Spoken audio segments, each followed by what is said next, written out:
오늘 KWMI 열방의 선교사님들과 함께 말씀을 나누게 된 것을 특별한 은총이요, 특별한 기회로 생각합니다.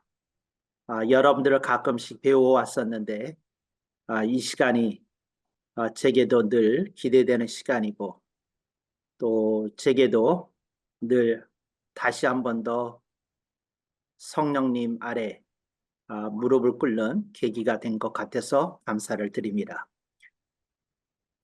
제가 오늘 하려는 말씀은 설교는 아니고 강론입니다.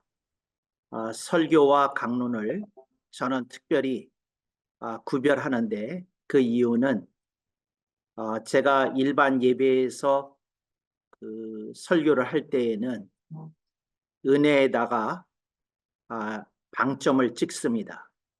그러나 제가 강의를 할 때에는, 강론을 할 때에는 진리에다 좀 더 방점을 찍는다. 은혜와 진리는 나란히 가는 것이지만 어디에다가 중점을 두고 강의하는지에 따라서 말씀의 무게나 말씀의 중심이 다소 달라질 수 있는 것을 양해하시기 바랍니다. 제가 어떤 얘기를 할 때에 그것이 여러분들이 늘 점검해야 될 것은 이게 사실이냐, 팩트인지 그걸 먼저 보시고, 그 다음에 여러분들이 또 하나 보실 것은 이게 진실이냐, true한 건지 여러분들이 다시 한번 살펴보시면 더 큰 은진이 공급되리라고 믿습니다. 제가 갖고 있는 개역 한글 하는 에베소서 4장 27절을 조금 더 맛깔나게 표현했습니다. 한번 봉독해 보도록 하겠습니다. 마귀로 틈을 타지 못하게 하라. 이게 아주 전통적인 표현이죠. 마귀로 틈을 타지 못하게 하라. 그리고 마귀에게 틈을 주지 말라. 이건 조금 더 현대적 감각이 담겨져 있는 번역이고요. 둘 다 원문에 충실하고 아름다운 번역이라고 생각이 됩니다. 근데 저는 마귀로 틈을 타지 못하게 하라는 말이 조금 맛깔스러워서 그렇게 한 번 더 읽어보았습니다.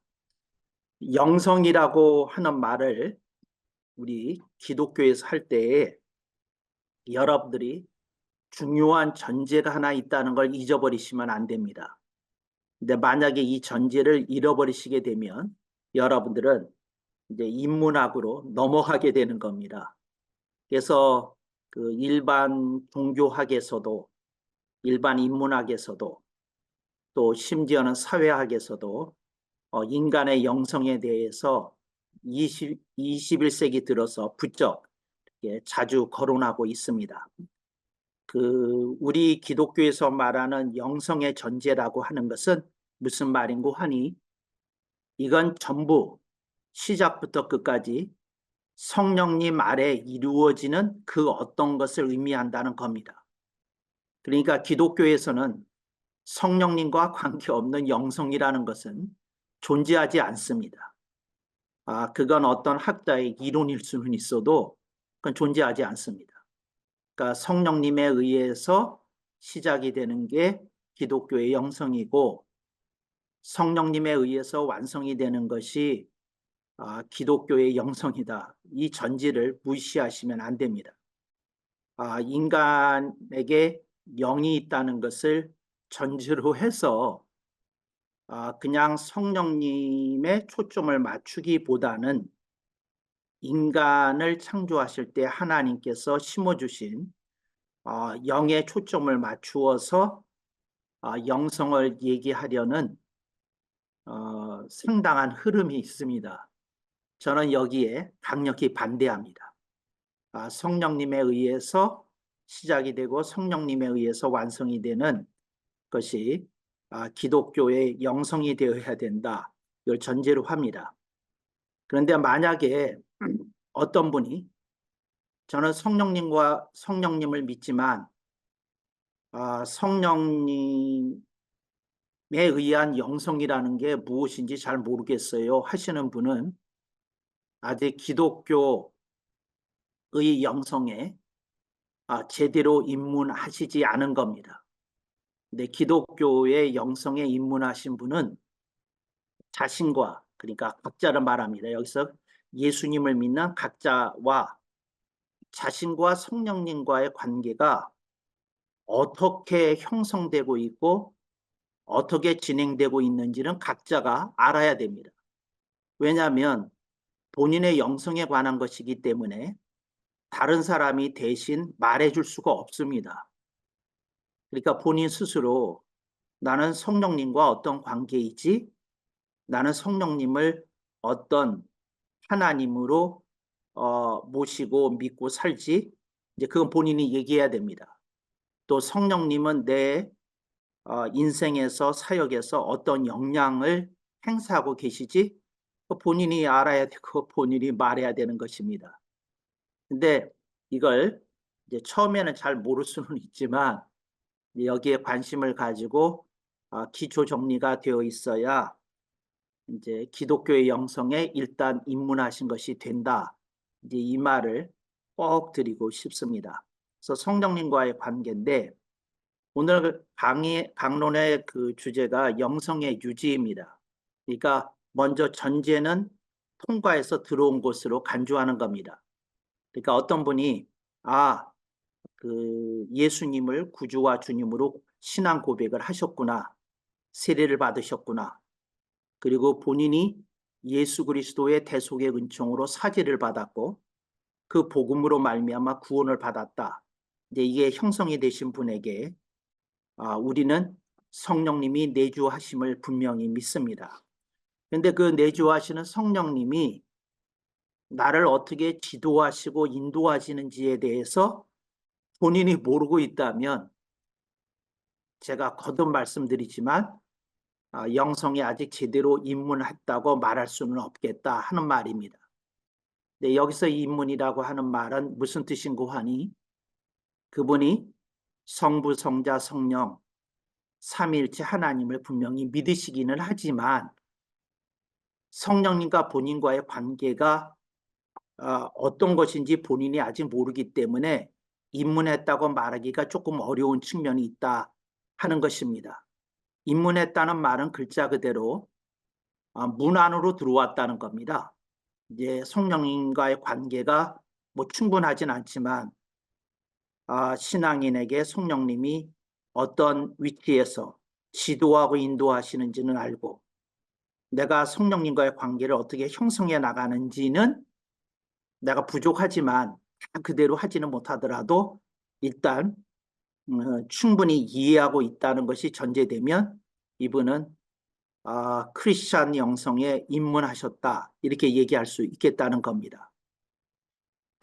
그런데 이제 그것이 이제 전제된 가운데 이제 두 번째 단계를 말하는 건데 그게 그렇다면 그런 영성을 가진 사람이 어떻게 영성을 유지하느냐 이 얘기입니다. 근데 그 영성을 어떻게 유지하느냐 하는 것을 만약에 100명의 교수에게 물어보면 100명의 교수가 각기 다른 대답을 할 겁니다. 이게 참 기독교의 안타까운 현실입니다. 그러니까 우리가 어떤 주제에 대해서 궁금할 수 있어요. 우리가 어떤 주제에 대해서 관심이 이렇게 생겨나고 깊어졌을 수 있어요. 그런데 우리가 막상 그것에 대해서 알아보려고 하면 가르칠 만한 책자가 얼른 눈에 띄지 않는다는 것이 현실입니다. 그리고 또 우리가 연이 닿는 목회자나 선교사나 교수들에게 우리가 질문을 하면 그분들이 다행스럽게 그 공통되게 표준적인 어떤 신학적 가르침을 제시해 주면 우리는 그 말씀을 받아들이기가 좀 쉬웠을 겁니다.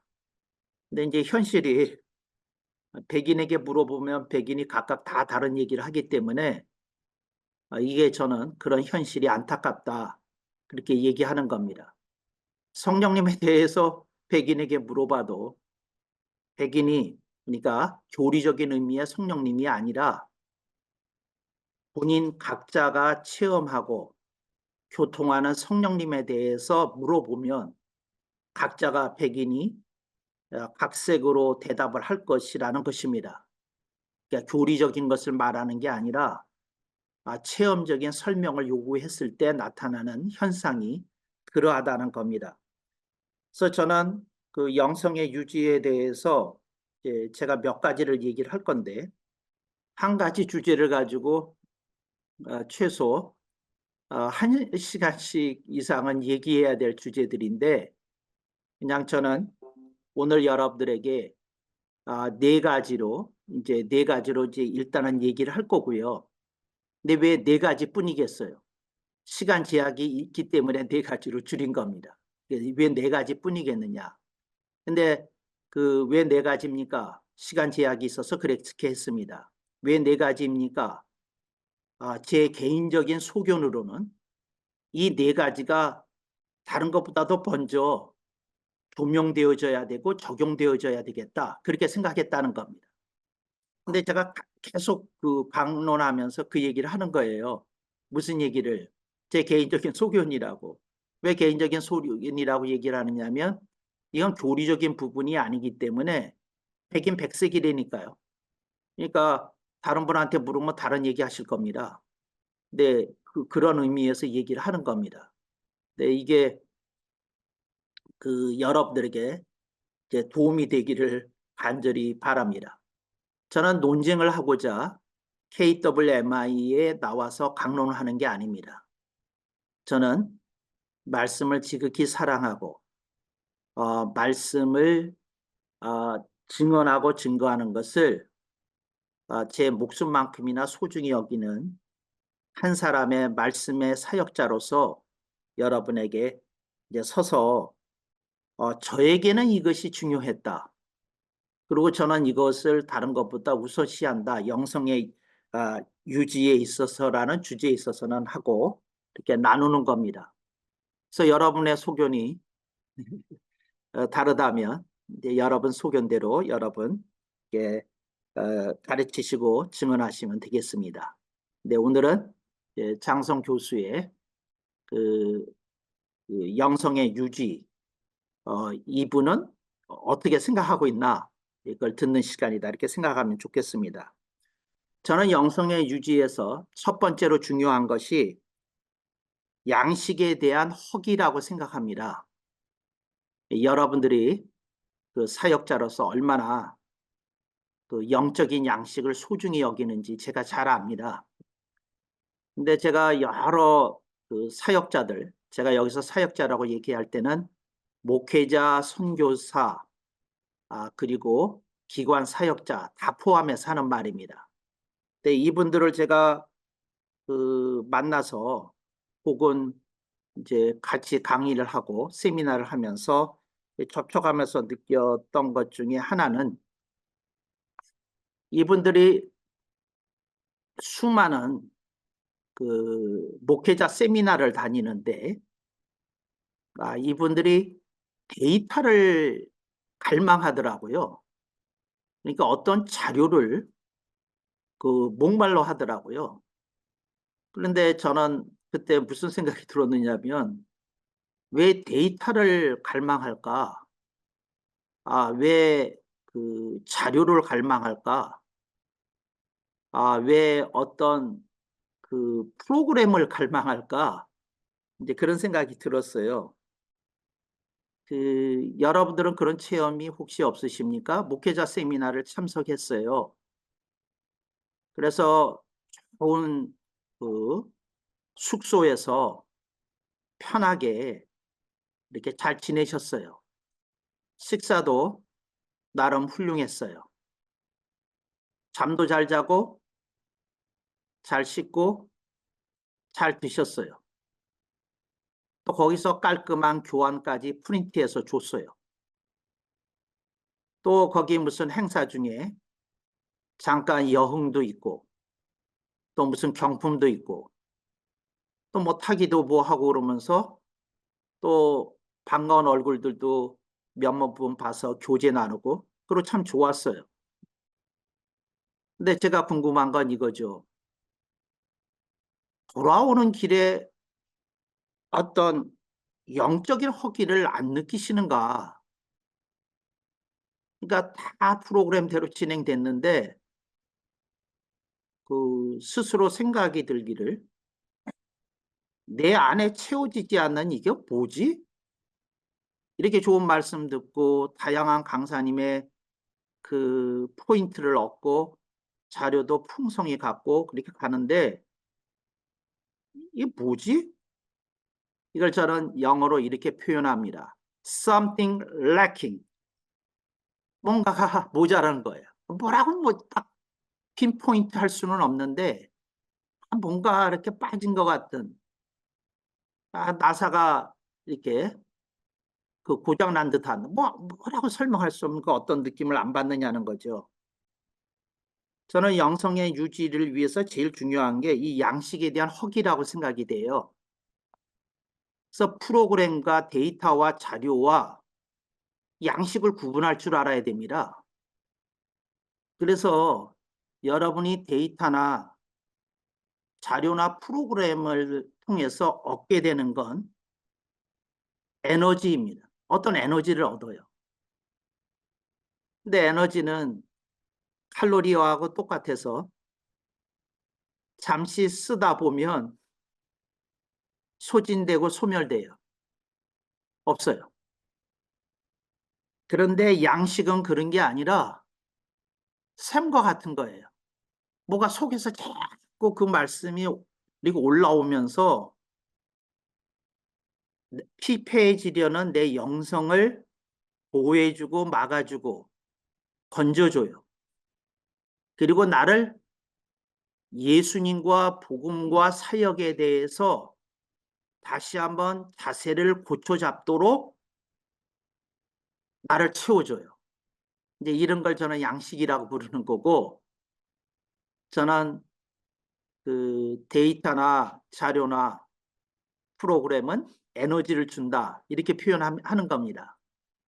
그래서 그 저는 어떤 사역자를 볼 때 그 '저 사람 참 속으로 불쌍하다. 안 됐다.' 고 느끼는 경우가 있는데 그게 어떤 경우냐면 양식에 대한 허기를 데이터로 채우고 있으면서 막상 본인이 너무 많은 칼로리를 섭취하기 때문에 그걸 모르고 있는 거예요. 영적인 허기가 있다는 걸. 그래서 나중에 어떤 문제가 터져요.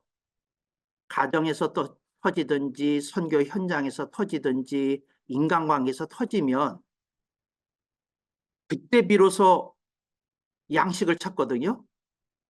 근데 그때는 문제에 함몰되어 있기 때문에 문제로부터 자신을 구출할 그 어떤 방법으로서의 양식을 찾는 거지 본인의 존재 자체, 예수님이 주신 생명 그 자체를 되살리기 위한 양식에 대한 허기를 느끼는 것과는 조금 다를 수 있다. 저는 그렇게 생각하거든요. 근데 그런 미묘한 차이를 아시는지 모르시는지 모르겠어요. 근데 그걸 어떻게 아느냐면 그때 나를 건져줬던 어떤 말씀이 나를 건져줬는데 나중에 보면 샘은 아니었다는 게 드러나거든요. 빵이었지. 빵은 먹으면 소진되고 소멸돼요.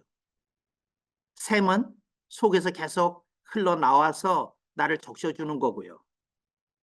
그래서 그 양식에 대한 허기 이걸 본인이 포착하고 그걸 사모하고 갈망하면서 성경을 읽고 어딜 다니고 물어보고 뭐 이러면서 그런 안목이 있나 그런 간절함이 있나 그래요. 양식에 대한 그 허기를 못 느끼는 이유 중에 하나는 사역자들에게 찾아오는 흔한 비극인데 본인이 양식 공급자로서 서 있거든요. 자기가 맡은 그 사역 현장에서 자기가 맡은 양떼들에게 끊임없이 양식을 공급하고 있거든요. 그래서 양식을 공급하고 있다가 아주 특정한 계기가 되기 전에는 내가 양식을 못 먹고 지금 사역하고 있다는 걸 이거 못 느낄 수 있다는 거죠. 왜냐하면 그 말씀 전하는 일에 취해가지고 그 그거 못 느끼는 그런 것이 있었다는 거죠. 욥에게서 이런 모습을 보게 되는데 욥이 하나님이 인정하실 만한 사역자였어요. 두루 모범이 되는 사람이었어요. 하나님이 동방의 의인이라고 인정할 만한 수준에 오른 사람이었어요. 근데 그에게 인생에 폭풍과 쓰나미가 찾아오니까 그가 그때 아는 거예요. 내 속에 양식이 없다는 걸. 그가 얼마나 허기졌는지 죽고 싶다는 말을 입에 달고 살거든요. 태어난 날을 저주하고 영적 허기가 찾아온 거예요. 근데 인생의 비바람을 맞을 때까지 그는 본인이 영적 허기 속에 있는 상태, 그러니까 영적 영양 빈곤에 있는 상태라는 걸 본인이 몰랐다는 거죠. 왜? 불균형한 식사를 오래도록 해와서 영양 빈곤의 상태에 본인이 빠졌는데 그 어떤 특정한 계기가 되어서 질병 상태에서 진단이 떨어진 다음에야 그것을 확인했다는 거죠. 그전에 몰랐다는 거예요. 그전에는. 그래서 양식에 대한 허기가 있나? 그런 사람은 민감하거든요. 이걸 내가 어디서 찾지? 주석에서 찾나? 신앙서적에서 찾나? 기독굴에서 찾나? 이 양식이 공급돼야 돼요. 이 양식이 공급되지 않으면 다른 사람 살리고 본인은 죽는 사역자의 비극이 찾아옵니다. 다른 가정은 살리고 본인의 가정은 훼손되고 붕괴되는 그런 일이 생겨요. 근데 영적 양식에 대한 허기를 미리미리 느끼고 그걸 사모하고 그렇게 했으면 좋겠는데 근데 그걸 제대로 알면 프로그램 쫓아다니지 않을 거거든요. 데이터나 무슨 자료에 그렇게 목말라하지 않을 거거든요. 제가 말한 맥락 첫 번째 우선 드려보고요. 두 번째, 영성을 유지하려는데 제가 중요시 생각하는 게 있어요. 귀감에 대한 우러름이 있느냐는 거예요. 그게 무슨 말이냐면 저분의 인생과 걸어가는 모습이 너무 모범이니 이제 이걸 귀감이라고 그러는 건데 귀감이니 내가 우러르면서 바라보면서 흉내내는 존경할 만한 분이 있느냐는 거예요. 이게 역사적인 인물일 수도 있고 실존 인물일 수도 있습니다. 책에서 만난 인물일 수도 있습니다. 성경에서 만난 인물일 수 있습니다. 또 내 가족이나 부모나 스승에게서도 그런 분이 있을 수 있습니다. 근데 사역자들에게 가장 큰 비극은 본인이 흠모에 맞지 않는 지극한 동경의 눈으로 우러러 볼 수 있는 그런 귀감에 대한 우러름이 그걸 품고 사는 사역자가 있나? 그런 생각을 좀 가끔 해요. 상당히 많은 사역자들이 성공적 사례자들을 추종해요. 저분이 저래서 성공했다더라. 이게 성공적 사례자예요. 그분이 선교사이시든 목회자이든 설교자이든.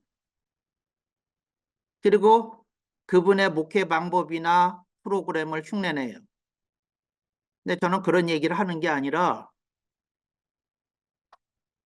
내가 살아서 뵐 수 있는 사람들 가운데 이분의 삶의 모습이 거룩하시도다, 경건하시도다, 성결하시도다, 훌륭하시도다.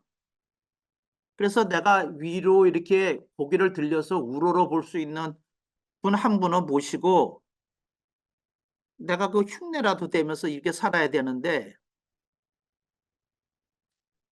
그러니까 저는 이렇게 생각하는 거죠. 이걸 성결교 식 표현으로 말하면 성결에 대한 목마름이 없는 거예요. 이걸 감리교식으로 표현하면 경건에 대한 목마름이 없는 거예요.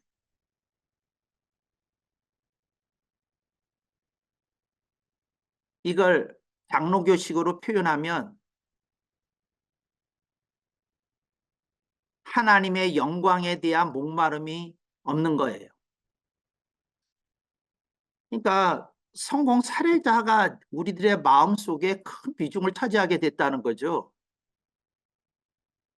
인격적으로, 윤리적으로, 도덕적으로, 생활적으로 훌륭한 분이 아니라 많은 걸 성취하고 많은 걸 누리는 사람들이 우리들의 영과 생각과 마음을 빼앗아가고 있다고요. 이거 정신 버떡 차리지 않으면 그러지 않나 이렇게 생각이 돼요. 목회자들의 나사가 많이 풀러졌어요. 제가 들으면 감히 할 수 없는 말들을 하시더라고. 감히 할 수 없는 말들을. 그 놀러 간 말 그렇게 할 수 있는 일이 아니거든요. 목회자를 만나서 왜 놀러 간 말을 하겠어요? 사역자가 사역자를 만나서 맛집을 돌아다니는 얘기를 왜 하겠어? 사역자가 사역자를 만나서 자기가 교인들로 받던 선물과 대접에 대한 얘기를 왜 하겠어? 근데 그 본인이 무슨 말을 하고 있는지 본인이 모르는 거예요. 왜냐하면 여기서 귀감이라고 하는 건 경건과 성결과 그리스도를 닮음에 대한 우러름이 없다는 거죠. 그런 사표를 하나 마음에 품고 그걸 하려고 해야 되는데 성공 사례자들이 누리는 많은 것을 보고 흉내내고 있거든요. 그러니까 그분도 성공하시면 그분처럼 될 거예요. 유명하시고 권세를 자랑하시고 영향력 막강하시고, 근데 그게 정말 훌륭한 것인지 저는 의문을 품어야 된다고 생각하고 있는 것이죠. 저는 목회자를 만나면 그 얘기 듣고 싶거든요.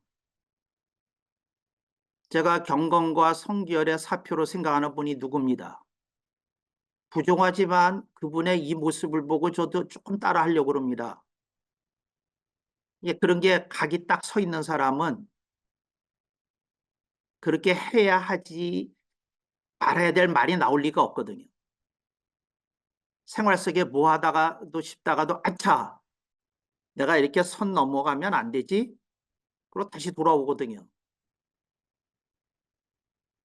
근데 너무 이렇게 한심하고 사는 사람들의 모습을 보고 살아서 기준이 기독교의 기준이, 자 이런 말 하는 거 슬프게 생각합니다. 하향 평준화됐어요. 존경하는 분 찾기 굉장히 더럽게 어려운 세대에 살고 있어요. 성공한 사람은 아직 많이 있어요.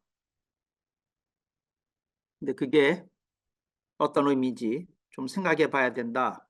이렇게 생각합니다. 그래서 여러분들이 멘토를 찾아야 됩니다. 그러니까 역사적 인물에서 찾아 교회사의 인물 속에서 찾을 수 있으면 좋겠습니다. 성경 속 인물 속에서 찾을 수 있으면 좋겠습니다.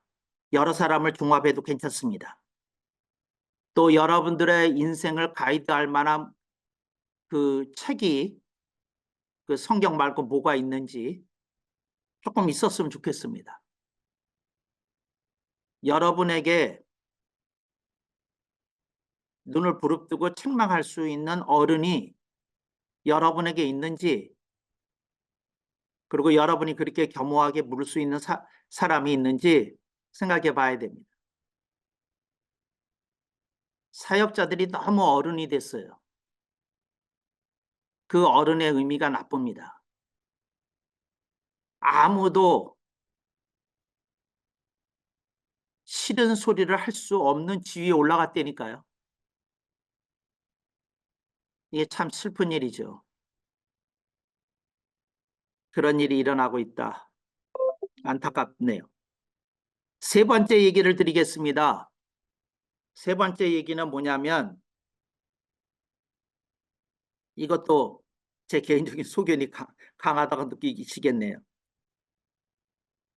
계시와 영감과 지혜에 대한 점검을 하시느냐, 이게 영성의 유지에 중요합니다. 계시, 영감, 지혜. 계시라는 건 특히 이 장로교 그 목회자들이 알레르기 반응이 있어서 그렇게 얘기하는데, 여러분, 계시의 뜻은 이겁니다. 하나님의 뜻이 분명하게 알아진 것. 그게 계시입니다. 이게 예를 들자면 예수님이 구주이시고 주님이신 것을 우리가 분명히 알았어요. 우리가 계시 받은 겁니다. 하나님이 나를 분명히 목회자라고 부르시는 걸 알아서 신학교에 왔어요. 그 계시 받은 겁니다. 내가 내 배우자와 결혼하는 하나님의 뜻을 확인했어요. 그 계시 받은 겁니다. 근데 저는 묻는 거죠. 지금 인생과 생활 속에서 여러분들이 갈림길에 서 있을 때 그렇게 또렷한 계시를 요즘도 받고 계십니까? 하고 묻는 거예요. 그러니까 계시가, 그래서 이건 하나님의 뜻이 분명하다. 그러니까 모든 사안에 대해서 내가 이렇게 하는 건 하나님이 축복하시는 일이다. 하나님 허락하시는 일이다. 이렇게 다 확인돼서 그렇게 행동을 하시고 사시고 그러는 건지 묻고 싶은 게 있어요. 계시. 두 번째, 영감입니다. 저는 이렇게 묻습니다. 설교 본문에 얼마만한 영감을 받으셔서 그 영감이 감싸한 설교를 하십니까? 다른 사람 말고 본인에게 묻는 겁니다. 신변 잡기 같은 것을 예화로 쓰는 걸 마다하지 않으십니까? 그게 성경적이라고 하는 것을 점검을 하십니까? 설교 속에서 성령님이 기름 뿌려주시는 것에 의해서 솟아나고 돋아난 영감이 아니라면 그 설교에서 무슨 임팩트가 나오겠습니까? 내가 설교집이나 주석이나 이렇게 취합해서 편집해서 설교하는 것이 내가 전달하려는 메시지에 충분한 영감을 주기에 충분합니까? 오해하지는 마시고 주석 꼭 보셔야 됩니다. 공부하셔야 됩니다. 다른 이들이 설교한 것을 통해서 조금 참고할 수도 있겠죠. 그러나 그게 다반사처럼 이루어지는 일이라면 영감이 고갈됩니다. 설교를 잘하는 설교자들 중에 편집 설교를 하는 분들이 있어요. 들으면 알아요. 어떻게 합니까? 영감에 의한 감동이 전달되는 게 아니라 잘 편집된 메시지가 가르쳐지고 있어요. 누가 누구를 속일 수 있습니까?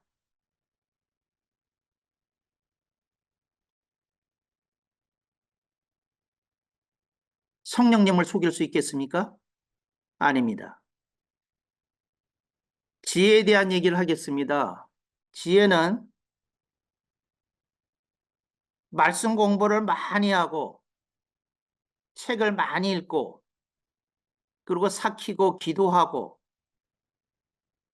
그리고 인생의 경험을 거기에 버무려서 나오는 비빔밥입니다.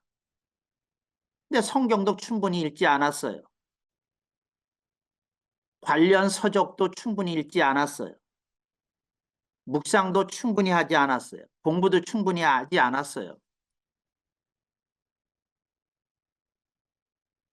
제가 그런 사역자에게서 지혜가 그 깊고 오묘한 지혜가 나올 리가 없지 않습니까? 제가 오래전에 주목했던 유다교의 신학자가 있어요. 아브라함 헤셸이라고. 근데 제가 그분의 책을 읽다가 울었어요. 이제 왜 울었느냐면 성경을 구약 성경이지만 구약 성경을 지독히 읽고 수많은 유다교 전적들을 몸이 아파가면서 같이 읽은 사람이라는 것이 그 책을 읽는데 느껴지더라고요. 그래서 제가 왜 울었냐면 아, 예수님을 모르는 유다교의 신학자도 이렇게 책을 구약 성경을 읽고 그 책을 읽는데 이 정신 버떡 차리지 않으면 목사 노릇하기 되게 힘들겠다. 그래가지고 울었다니까요.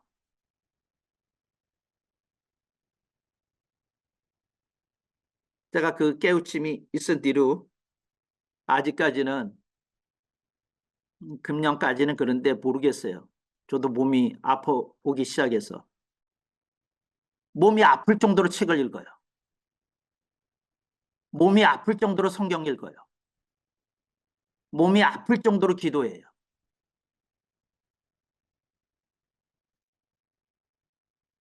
그렇게 해서 버무려지면 지혜가 나옵니다. 근데 성경 충분히 몸이 아플 정도로 읽지 않고 지혜가 나온다고 생각하지 마세요. 설교 준비를 통해서는 지혜 안 나옵니다. 설교 교환이 나오지. 조금 몸이 아파야 됩니다. 다른 짓 하는 거 좀 줄여야 됩니다. 근데 목회자들이 일반인들을 따라가요. 그게 뭐냐면 성직자라면 안 하는 게 있어야 되는데 남 하는 거 다 하고 싶거든요. 목회자들의 내용 속에서 제가 깜짝깜짝 놀라는 건 저분은 하고 싶은 거 다 하고 사시네 하는 걸 내가 수많은 사역자들에게서 확인해요. 와, 어떻게 저렇게 다른 세상에 살지? 그래요. 참, 그거 어떻게 해야 되나? 그런 생각이 듭니다.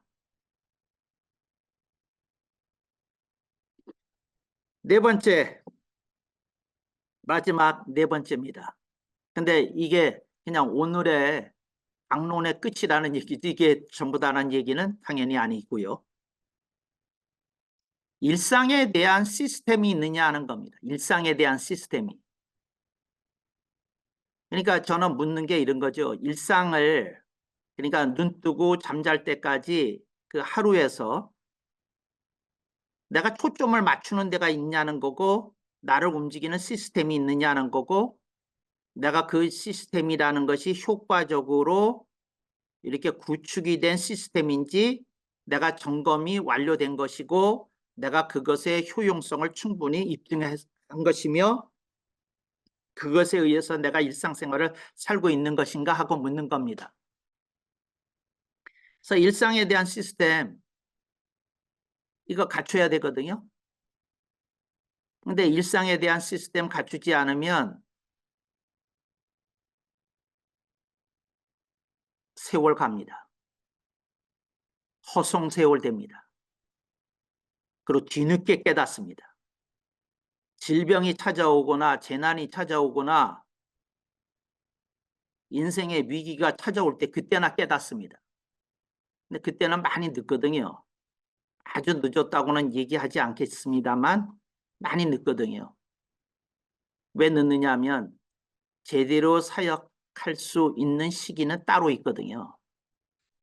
건강할 때 해야 되고 기회가 있을 때 해야 되고 하나님이 아직 나에 대한 기대가 조금 더 클 때 사역해야 되는 것이거든요. 그래서 일상에 대한 시스템 이거죠.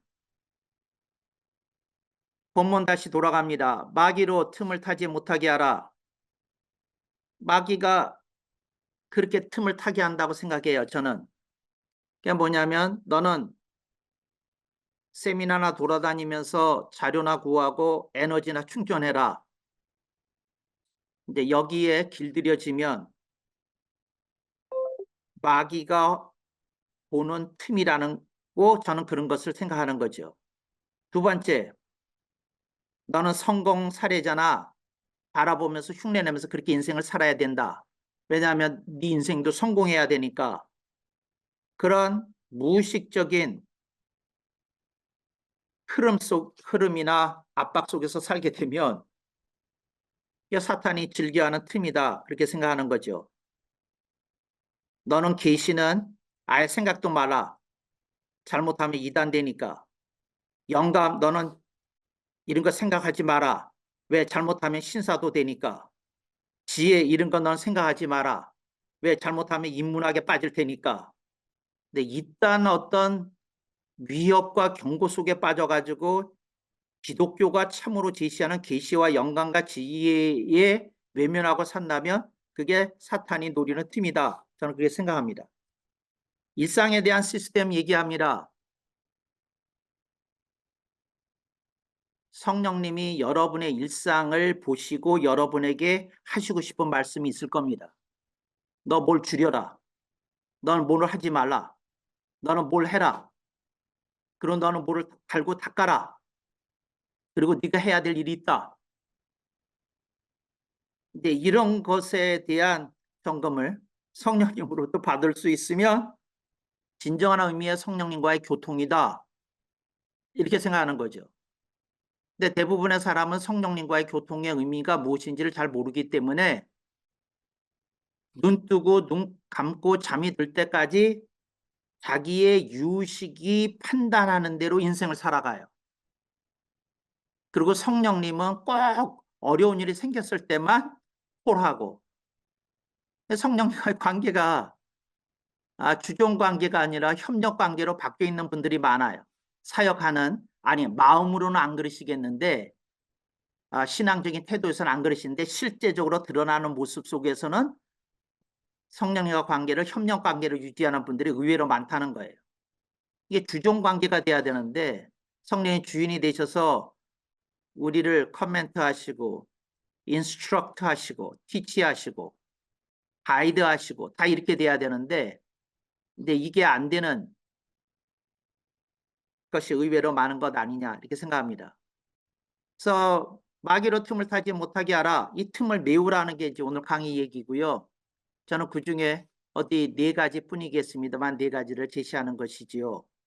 그래서 제가 간절히 바라기는 우리 사역자 여러분들이 영성이 이렇게 깨어날 수 있기를 바라고 성령님과 교통이 원활하기를 바라고 성령님이 기뻐 사용하시는 사역자 되기를 주님의 이름으로 축복합니다. 아멘. 아멘.